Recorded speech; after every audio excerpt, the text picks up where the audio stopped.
gitu. Jadi Ratek ini perlu dilaksanakan mendekati atau menjelang hari H acara tersebut akan dilaksanakan kayak gitu. Next. Oke, mungkin teman-teman di sini udah tahu ya dengan agak familiar dengan nomor 5 dan nomor 6 ini ada gladi kotor dan gladi bersih. Gladi kotor dan gladi bersih ini bedanya gladi kotor itu simulasi awal, kalau gladi bersih itu adalah anggapan bahwa pada saat kita gladi itu merupakan gambaran ketika nanti kita hari H gitu. Nah, kenapa sih gladi diperlukan dalam suatu pelaksanaan acara? Nah, karena gladi ini kalau misalnya gladi kita gagal, berarti acara yang nantinya akan kita laksanakan itu kurang lebih akan terjadi seperti apa yang terjadi di gladi gitu, teman-teman.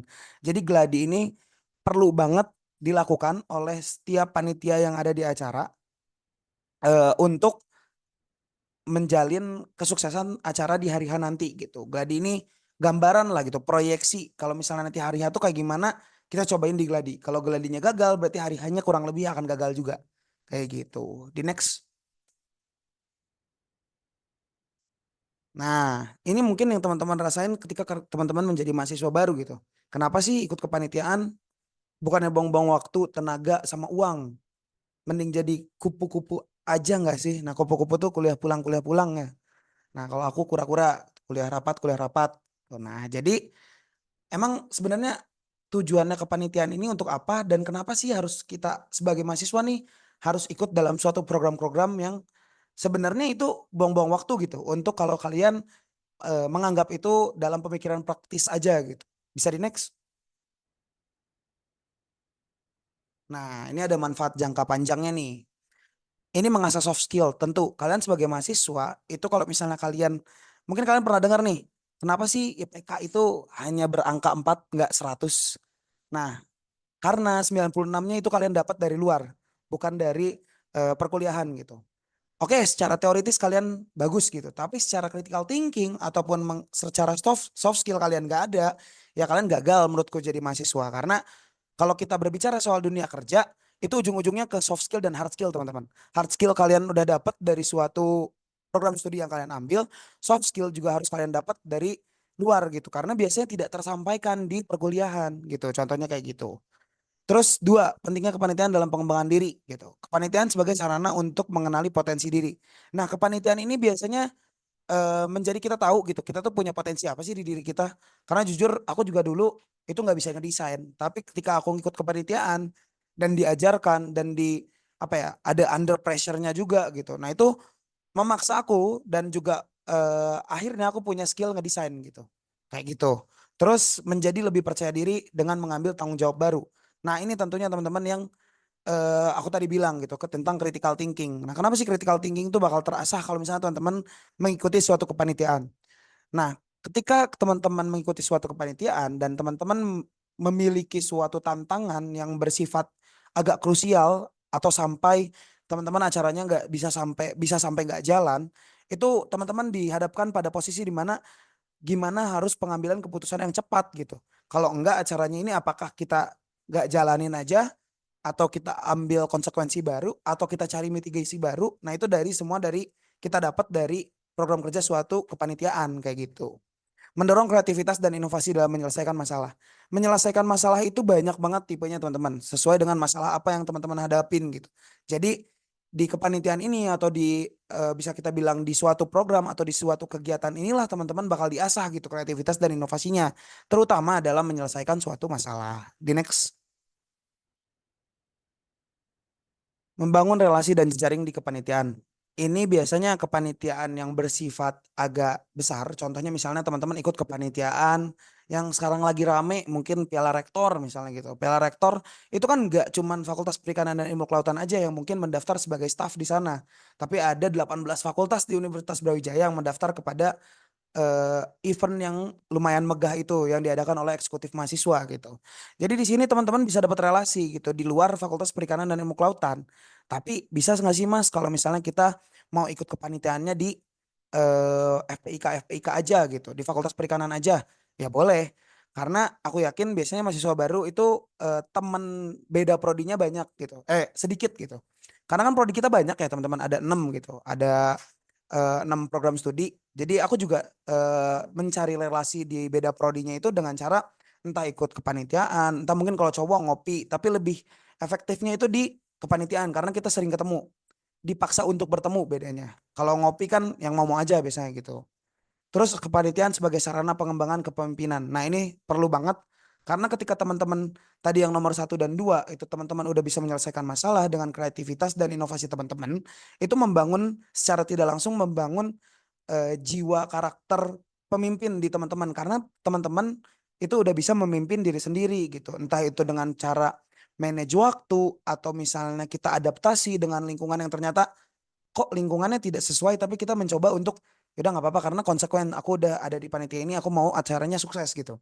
Nah disitulah teman-teman akan berkembang gitu karakternya dari suatu pemimpin gitu. Karena kalau kita ngomongin pemimpin, pemimpin itu bukan hanya pemimpin divisi atau pemimpin suatu acara, tapi pemimpin bagi kita diri sendiri dulu sebelum ke kita memimpin orang lain di depannya kayak gitu. Di next.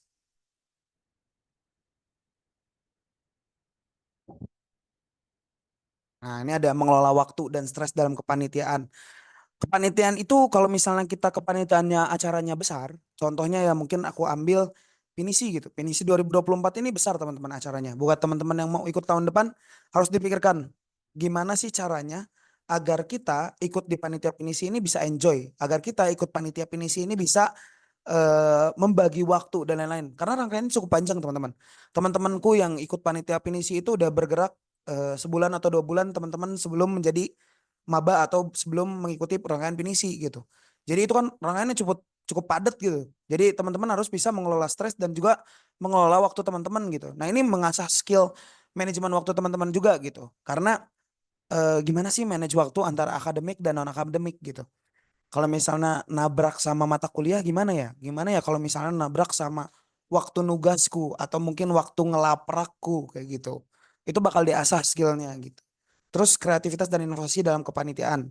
Menciptakan acara yang kreatif dan berbeda dari yang lain. Nah ini perlu teman-teman. Karena suatu acara itu apa namanya akan terlihat keren atau akan terlihat bagus kalau teman-teman melakukan inovasi gitu. Tidak seperti tahun lalu tuh kita kalau misalnya acaranya memang digelar 1 tahun sekali, kali kita harus tahu tahun kemarin itu yang perlu dievaluasi dari kepanitiaan kemarin tuh apa sih? Apa mungkin rapatnya kelamaan atau mungkin rapatnya kemana-mana gitu mengakarnya apa gimana agar apa acara yang dipimpin oleh teman-teman itu bisa berjalan dengan baik dan efisien juga gitu. Inovasi dalam problem solving selama menjalankan acara. Nah ini yang tadi ini sebenarnya udah disebut ya di slide-slide sebelumnya bahwa problem solving itu tidak hanya satu cara, tapi problem solving itu ketika teman-teman berpikir sesuatu yang bisa nge-solve problem tersebut, yaitu caranya teman-teman. Itu caranya teman-teman di diri kalian sendiri beda dengan teman kalian gitu. Jadi si A dan si B itu punya solving problem yang berbeda-beda kayak gitu. Di next.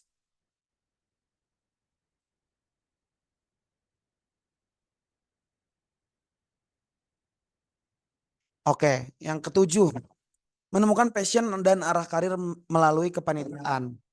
Nah, passion dan arah karir ini maksudnya apa sih? Nah, kayak tadi aku teman-teman, kayak misalnya sebenarnya aku nggak ada kepikiran untuk bisa ngedesain. Aku nggak ada kepikiran untuk menjadi seorang graphic designer enthusiast gitu, atau mungkin video editor out enthusiast gitu. Cuman karena aku pernah mengikuti kepanitiaan yang memang aku kebetulan ada di DDM, itu menjadi passion aku gitu. Itu menjadi suatu hobi untuk aku dalam menjalankannya gitu. Jadi bukan suatu kayak beban gitu, tapi jadiin kepanitiaan itu sebagai sarana teman-teman untuk mengembangkan Iya kan diri ada. gitu.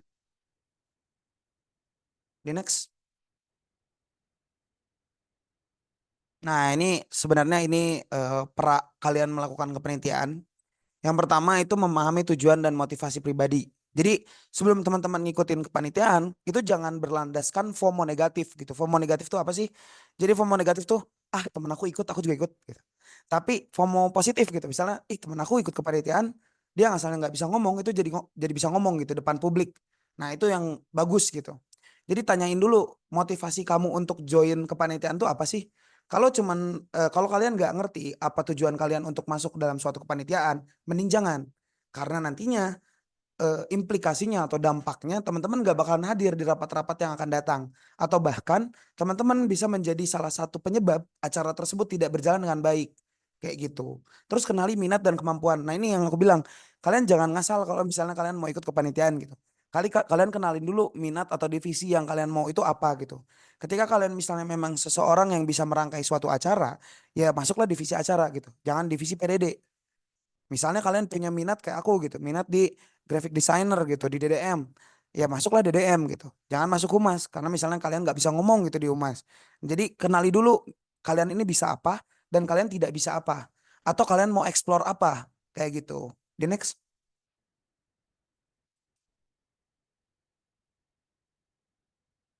Nah, pelajari struktur dan tugas kepanitiaan. Tadi aku sempat mention di mana strukturnya itu seperti apa sih? Apakah ada divisi kesehatan kah atau ada divisi perlengkapan kah? Itu harus kalian pahamin dulu biar kalian tahu arah acaranya mau kemana.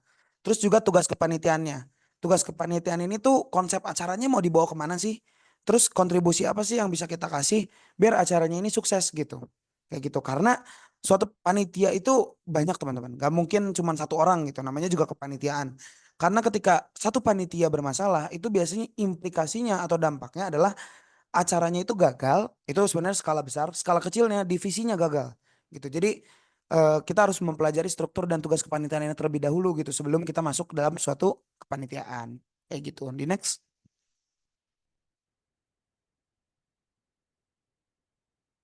Kumpulkan pengalaman dan belajar dari orang lain. Ini benar ya teman-teman. Karena sebelum aku bisa ada di posisi sekarang, sebelum aku bisa ada di posisi Menteri Pengembangan Sumber Daya Mahasiswa, tentu aku perlu mengumpulkan pengalaman gitu. Entah itu aku ada di EM, aku pernah di EM menjadi staf magang, aku di BEM menjadi staf ahli, dan akhirnya sekarang menjadi Menteri PSDM gitu. Jadi semuanya itu nggak bisa praktis teman-teman, nggak bisa teman-teman dapetin dalam besok aku jadi presbem gitu misalnya. Itu nggak bisa teman-teman karena teman-teman harus mengumpulkan pengalaman dulu sampai nantinya cocok atau pantas duduk di posisi yang teman-teman inginkan gitu. Terus belajar dari orang lain. Nah, kalau misalnya teman-teman punya rekan yang memang udah mungkin apa namanya berkontribusi aktif gitu di organisasi. Aku nggak bilang di BEM doang, tapi mungkin di LKM-LKM yang ada di FPIK atau mungkin UKM-UKM yang ada di Universitas Brawijaya. Coba kalian belajar dari sana gitu. Tapi kalian juga harus mengenali rekan kalian dulu gitu. Kalau misalnya rekan kalian ini berkembang setelah masuk organisasi, tiru. Tapi kalau misalnya kalian melihat rekan kalian menjadi eh, potensinya jadi menurun gitu, setelah ikut organisasi, ya jangan ikut organisasi itu kayak gitu. The next. Persiapan waktu dan komitmen ini paling penting karena aku yang tadi aku bilang suatu kepanitiaan atau suatu acara itu sering banget nabrak sama urusan pribadi maupun urusan akademik gitu. Jadi kalau misalnya urusan akademik kalian udah diganggu gugat, kalau aku sendiri aku lebih memilih akademik karena tujuan aku ke Malang itu untuk berkuliah, bukan untuk berorganisasi atau mengikuti kepanitiaan. Tapi balik lagi ke skala prioritas teman-teman. Ketika teman-teman udah melaksanakan tugas akademik teman-teman dan teman-teman punya tanggung jawab di suatu kepanitiaan, ya pulanglah ke kepanitiaan ketika tugas akademik itu selesai gitu.